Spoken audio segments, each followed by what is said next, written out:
What's the meaning of balletomane?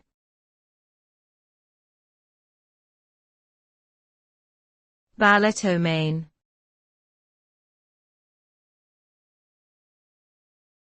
Balletomane.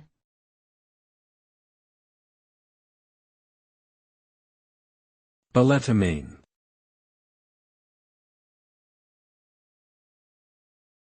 Balletomane.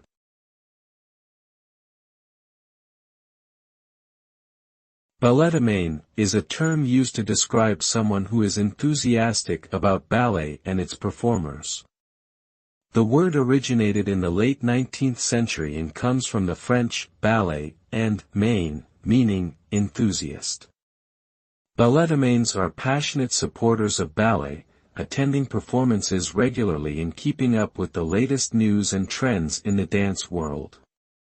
They are knowledgeable about the history of ballet and often have a deep appreciation for the art form's intricacies and beauty. Balletomania can be a hobby or a profession, with some individuals pursuing careers as ballet dancers, instructors, or critics. It is a fascinating subculture within the larger world of dance and the arts.